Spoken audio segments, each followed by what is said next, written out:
Hey violins, if you have chosen Old MacDonald Had a Farm for your concert piece, this is the right video for you. So Old MacDonald Had a Farm uses the D string and the A string. There's not going to be any fourth fingers in here. There's actually only five notes total in this. So you've got open D, first finger E, third finger G, open A, and first finger B. O 1 3 O 1 D E G A B. The note that you use the most is third finger G on the D string. Now, if you are looking at this in the book, there's one big difference between the music I have on my screen and the music you see in your book. In your book, you see the first line, and then you see two thick lines and two dots here. That means you repeat and go back and play the first line again.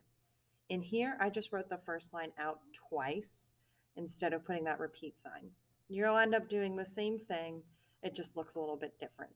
So actually the first line and the second line are identical, and they're almost the exact same as the third line. One of the trickier things with Old MacDonald is just kind of keeping track of where you are. So the first trick in here is getting that open D right here on beat 4.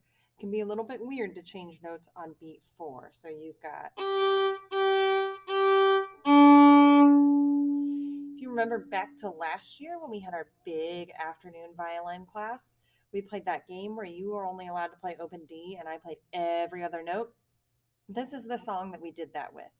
And that was on purpose because there's not very many open Ds and they feel kind of random. I was trying to trick you. I was trying to make you fall into that trap.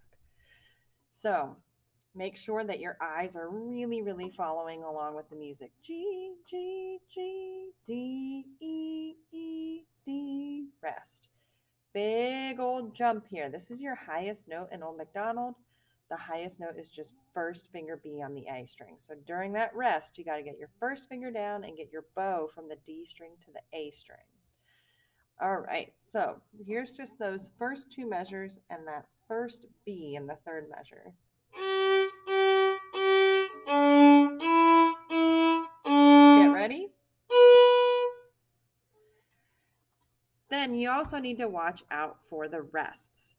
This is a song where kind of singing the words in your head will help you out a lot.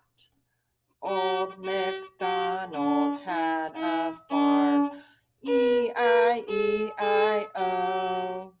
And on that farm he had a chicken, whatever animal you want to pick. Now, last year, we were really, really picky about playing exactly how we see it.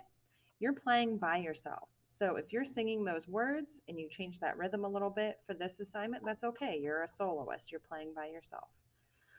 Now, the trickiest line would be this third line right here. It looks like it would be really easy, but this is where it's super important that you are following the music. So I'm going to play the last note of the second line and then that third line there.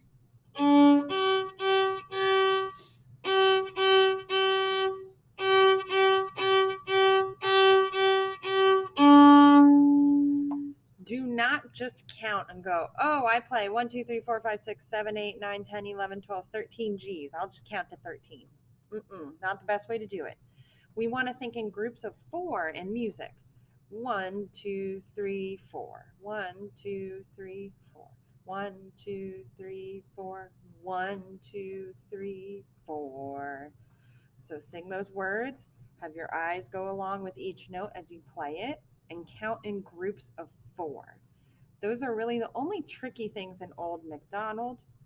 Happy practicing.